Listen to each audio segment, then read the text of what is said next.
Continuamos acá en Vía Canal, tenemos ahora a la licenciada Patricia Sittenfeld, Pamela Sittenfeld de Costa Rica, quien vino aquí hace 20 años a hablar sobre la ley de competencia y recordaba como una anécdota que cuando vino la primera vez solo habían 5 personas escuchándola y hoy en el auditorio de ASIES fue un lleno completo.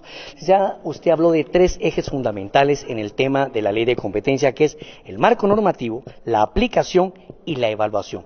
¿Cuál de esas etapas cree usted que es la más importante para Guatemala en estos momentos que estamos por arrancar con una ley, como dice usted, tarde, pero arrancando? A ver, a mí me parece que el país definitivamente debería concentrarse en tener un marco normativo funcional, ¿no? Obviamente todavía no ha aplicado la ley porque no la tiene, pero sí hay muchísimas experiencias a nivel internacional que pueden servirle de guía para saber qué debe y qué no debe tener una legislación nacional. Una vez que esa ley se apruebe, definitivamente el tema de la aplicación del enforcement de la ley y la evaluación permanente se vuelven sus ejes, sus temas centrales para que finalmente haya una política efectiva. Pero hoy que se está discutiendo la ley, la autoridad debería, el país debería ver la experiencia internacional y nutrirse de esa experiencia para determinar lo que es más adecuado para este país. ¿Cuáles fueron los principales retos en la implementación de la ley en Costa Rica? A ver, tal vez uno de los principales retos que tuvo la autoridad es que cuando se crea no había una cultura de la competencia, ¿no? Entonces, la labor educativa que tuvo que hacer la autoridad fue realmente importante. Y paralelamente a eso, durante los primeros años, la autoridad lo que debía hacer y lo que hizo fue encontrar casos relevantes, casos que mostraran los beneficios de una ley de competencia. Entonces, durante los primeros años vio varios casos de cartel, que es tal vez la práctica anticompetitiva que mayores efectos negativos genera al proceso de competencia y a los consumidores, y creo que poco a poco se fue ganando su legitimidad, imponiendo sanciones importantes.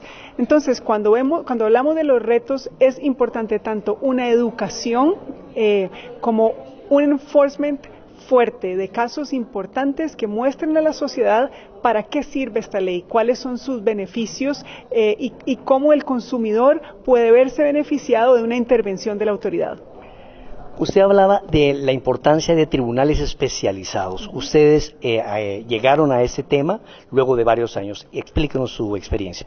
Sí, en realidad en Costa Rica no existen tribunales especializados, pero es una discusión que a nivel latinoamericano se está teniendo hoy, ¿no? O sea, este es un tema complejo, este es un tema técnico que y cuando vemos el récord de las resoluciones de varias autoridades a nivel latinoamericano, nos damos cuenta que muchas veces son revocadas por los tribunales de justicia. Entonces eso ha traído una discusión sobre la necesidad de tener tribunales especializados. A mí me parece que una experiencia muy buena es la experiencia que ha tenido el tribunal chileno, que es un tribunal especializado en materia de competencia.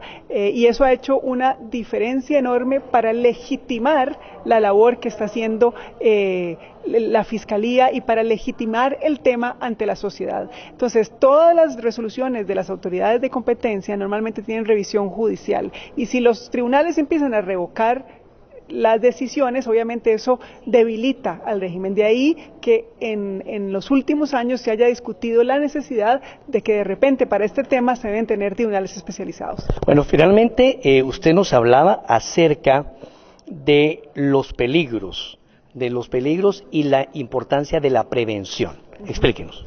Sí, eso sobre todo aplica al caso de las concentraciones. Costa Rica, por ejemplo, por mucho tiempo tuvo un sistema ex post de concentraciones y los casos que vio, la verdad que no son los mejores ejemplos de buenas prácticas internacionales. De ahí que en materia de concentraciones es importantísimo que el sistema sea preventivo, que sea un sistema de autorización y no de sanción y que los plazos sean cortos, porque tan importante es la evaluación de competencia como la certeza que tienen que tener los agentes económicos de que de manera preventiva se les va a indicar si una determinada concentración está autorizada o no. Muchas gracias, Pamela.